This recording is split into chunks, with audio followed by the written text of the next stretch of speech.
Alright, this is my review for American Vampire, Volume 1, the first trade.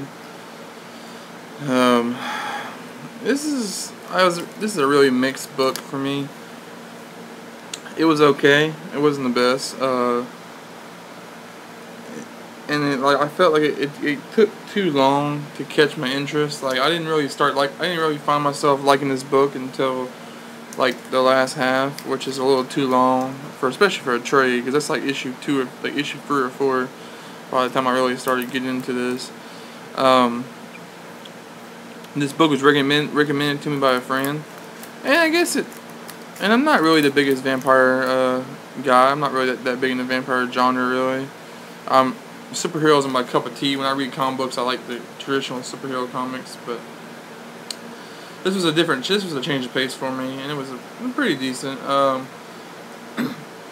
I don't really like how it moves back and forth between the two different characters, mainly just because the female character Pearl is just not that engaging to me, and I was really more interested in Skinner Sweet's story of how he escapes death and is becoming an outlaw and all that. That was way more interesting to me than Pearl's story about her becoming a vampire in 1920s Hollywood or whatever.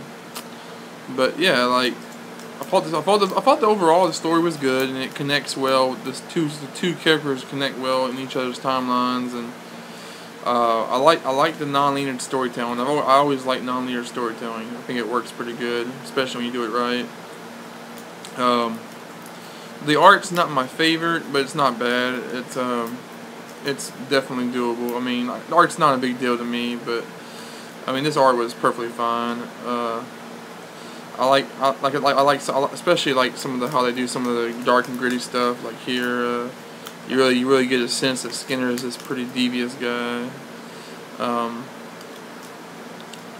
But yeah, this book was actually it's good, but I didn't find myself liking it until about issue 3 or 4, when it really started jumping into Skinner Sweet's history. I have a hard time saying his name for some reason.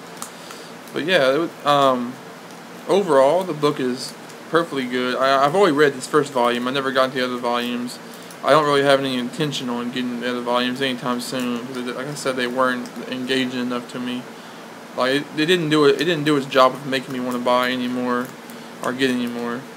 But as a first volume and as a jumping off point, it's definitely decent. I mean, and if you like vampires, if you like westerns, you'll probably like it way more. Neither one of those genres are really genres that I have a lot of interest in, but the story is there. It's a good story, and it's kind of a chronological story. I'm sure the other issues go even more farther down the chronological table, and I'm sure it actually gets really good. But this first volume just didn't do it for me. Bottom line, it's an okay book. It's just not a great book, and it's not a superhero book, so it's something that's not on my realm of interest. But if I had to rate this book, I'd probably give it a 3 out of 5. Like a good middle ground.